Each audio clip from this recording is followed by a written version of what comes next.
iligtas kami sa dusa. Hallelujah, Hallelujah, Hallelujah, Hallelujah.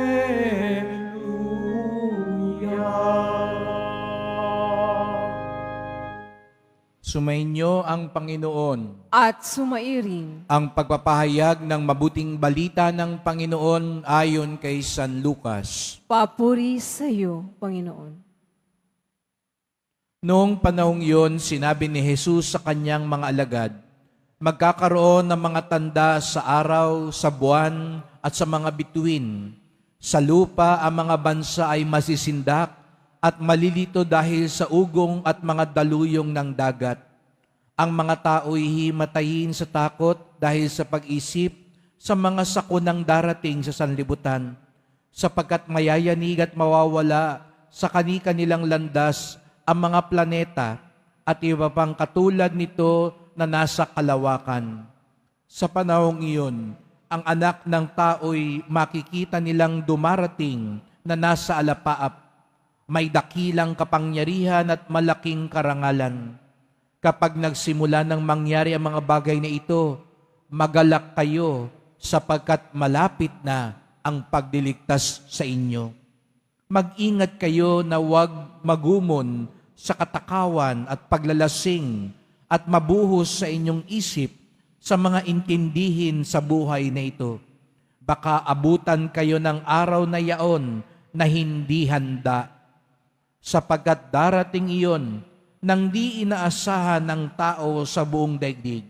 Kaya't maging handa kayo sa lahat ng oras. Lagi ninyong idalangin na magkaroon kayo ng lakas upang makaligtas sa lahat ng mangyayaring ito at makaharap sa anak ng tao.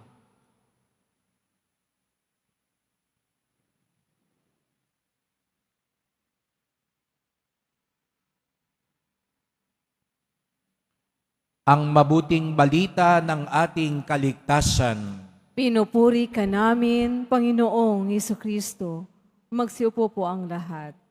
Magandang umaga po sa inyong lahat at maligayang pagdating sa tahanan ng ating mahal na pong Jesus Nazareno.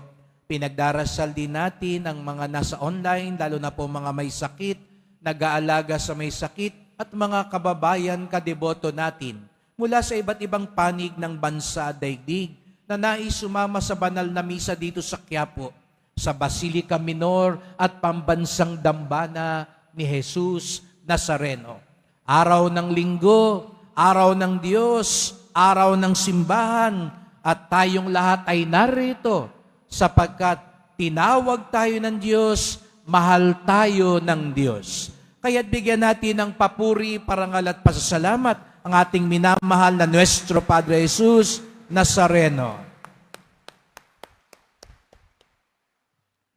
Sabihin nyo nga sa katabi nyo, Happy New Year!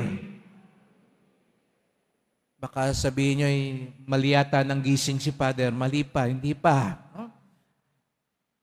Ngayon ay unang araw, hindi lang ng Disyembre, kundi unang araw ng taon sa simbahan. Kaya hindi ako nagkamali nang sabihin kung bumati tayo ng Happy New Year, sapagkat sa kalendaryo ng simbahan, ngayon po ang unang araw.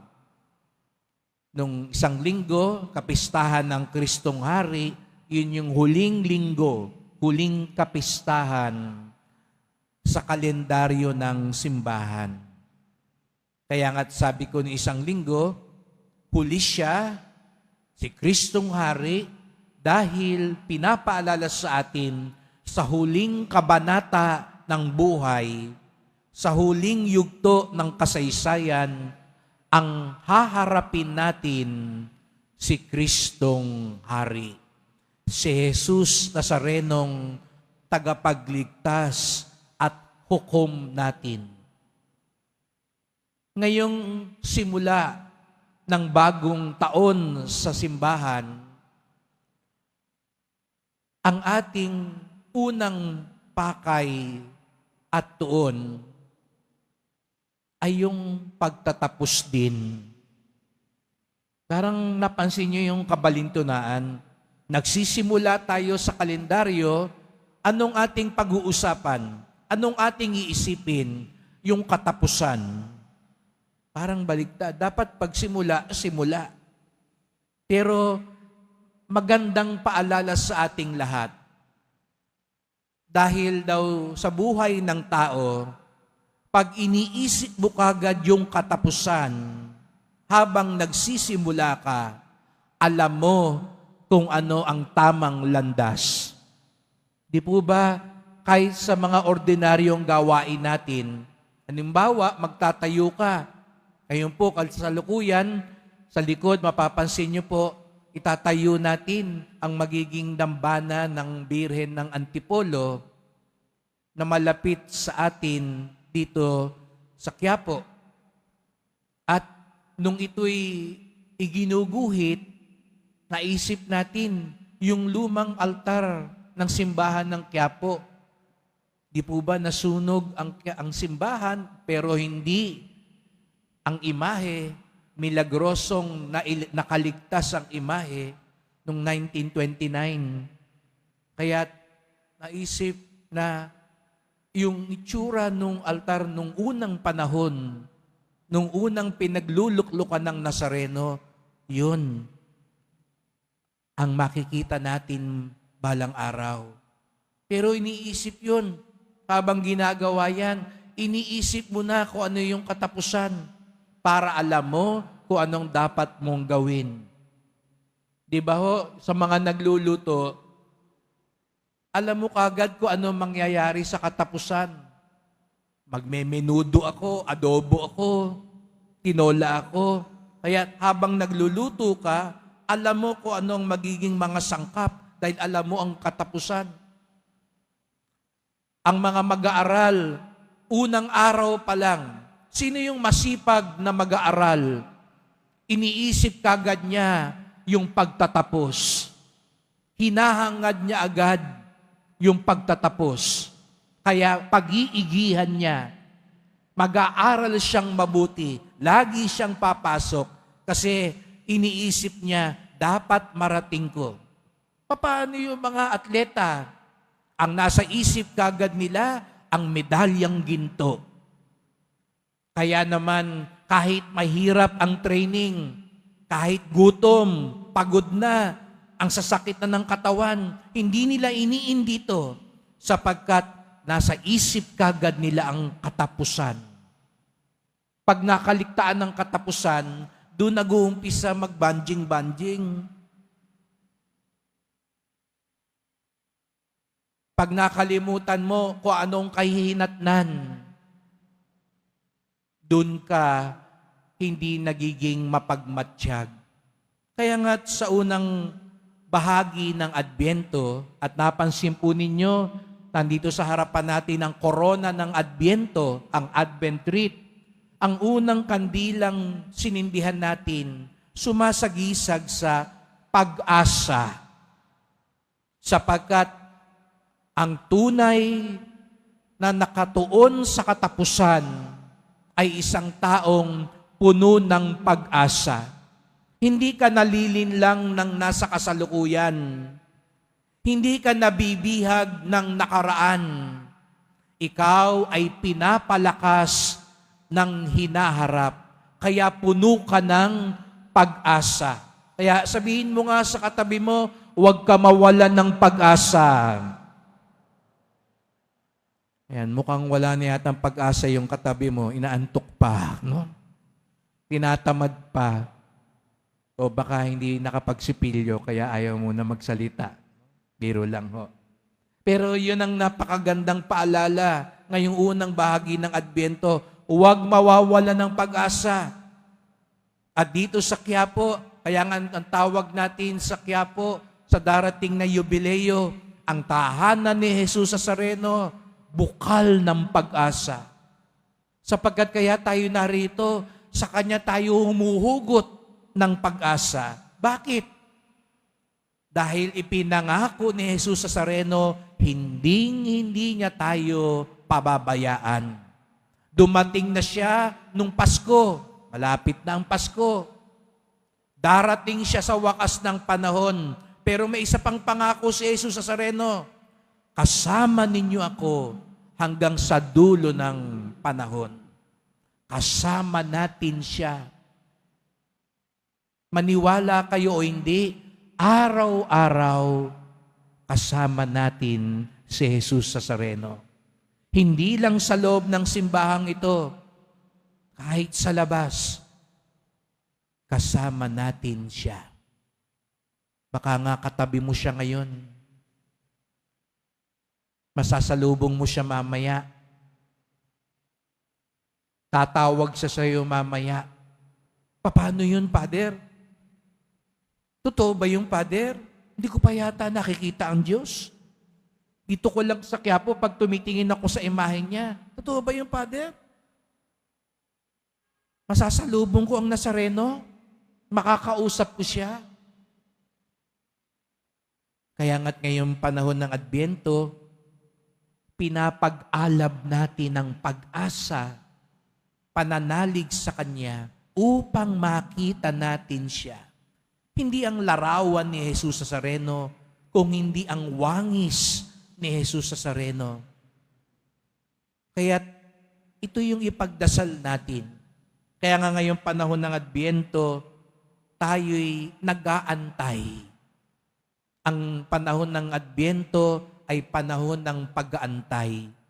Ngunit ano raw ang pinakamainam na pag-aantay?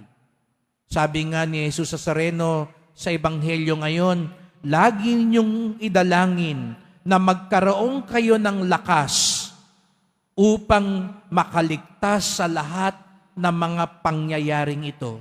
Mag-ingat kayo na huwag magumon sa mga katakawan, paglalasing, at mabuhos ang inyong isip sa mga intindihin sa buhay na ito. Mahirap mag-antay sa isang taong litong-lito. Mahirap mag-antay ang isang taong maraming iniisip. Kadalasan pag ako'y nakatayo dyan sa may Quezon Boulevard, inaantay ko yung sundo ko o nag-aantay ako ng masasakyan, may maririnig din akong mga taong nag-aantay dyan. Tatawag pa sa telepono. Si Father, no, nakikirinig pa sa kung sino-sino. Biglang sasabihin, nasaan ka na ba? Kanina pa ako nag-aantay sa'yo. Pinapagalitan na yung, o yung Grab o yung driver. Biglang, minsan naka-speakerphone pa. Ayan, kaya naririnig ko, naka-speakerphone eh. No? Tapos sasabihin, sasagot isa, nakadalawang ikot na po ako dyan. Nasaan na rin ho ba kayo? Eh kasi naman minsan, di ba, nag-aantay ka, nag-cellphone ka rin. Nag-aantay ka, nakita mo, may mga paninda, tingin ka pa rin ng tingin. Nag-aantay ka, may nakita kang ibang tao, doon ka nakatingin. Kaya dumaanda yung inaantay mo, hindi mo napansin. Kaya yung tanong kanina, dumating ba talaga si Jesus Nazareno? Nagpaparamdam ba talaga siya araw-araw? Baka sabihin ni Jesus Nazareno sa'yo, nakailang ikot na ako, di mo ko napansin. Katabi mo na ako, tumawag na ako, nagparamdam na ako, di mo pa ako napansin. Bakit? Dahil iba ang ating iniisip. Opo mga kapatid, marami tayong iniisip at inaalala. Baka ngayon, hirap na hirap kang makinig sa akin kasi may problema ka. May bumabagabag ngayon sa isip mo at puso mo. Huwag mong hayaang kunin niyang problemang mo si Jesus Nazareno. Huwag mong hayaang nakawin na mga alalahanin mo ngayon si Jesus Nazareno sa buhay mo. Bagkus, hayaan mong si Jesus Nazareno ang kumuha ng inaalala mo ngayon. Ulitin ko, huwag niyong hayaang nakawin at kunin ng mga iniisip mo, ng mga problema mo, ng mga inaalala mo si Jesus Nazareno. Bagkus hayaan mong si Jesus Nazareno ang kumuha ng mga inaalala mo at bumabagabag sa buhay mo. Kaya tayo nandito. Kaya natin ipinagkakatiwala, inaalay sa Kanya lahat-lahat. Ang kasalanan natin, ang problema natin, ang pagsubok natin, ang pasasalamat natin. Hayaan nating kunin ito ni Jesus Nazareno sapagkat sa Kanyang kamay magiging maayos ang lahat. Yan ang Kanyang pangako. Hindi niya tayo pababayaan hanggang sa dulo ng panahon. Kaya't sa pasimula ng panahon ng Adbyento, sa bagong taon ng simbahan, manatiling nag-aalab katulad ng kandilang ito ang pag-asa sa ating puso. Kaya't sama-sama po tayo ngayong magdasal. Mahal na pong Jesus Nazareno, salamat po sapagkat dumating ka nung unang Pasko upang patunayan ang walang hanggang pag-ibig ng Diyos. Tapat ang Diyos, maawain ng Diyos. Dumating ka na, darating ka rin sa huling yugto ng panahon, dala ang awa, katarungan at tagumpay. Dumadating ka araw-araw sapagkat ayaw niyo po kaming mawaglit sa inyo. Maging bukas nawa ang aming puso upang matagpuan ka namin, marinig ka namin, masunod ka namin araw-araw sa aming buhay. Huwag niyo pong itulot na makuha kayo, matangay kayo ng aming mga kinatatakutan, iniisip at dinadala sa buhay. Bagkus, kunin niyo po ito sapagkat sa iyong mga kamay, katulad ng krus, mabigat man at masakit, ito ay magiging daluyan ng biyaya. Mag-aantay kami, susunod kami. Mahal na pong Jesus Nazareno, kawaan niyo po kami, basbasan niyo po kami. Amen. Amen.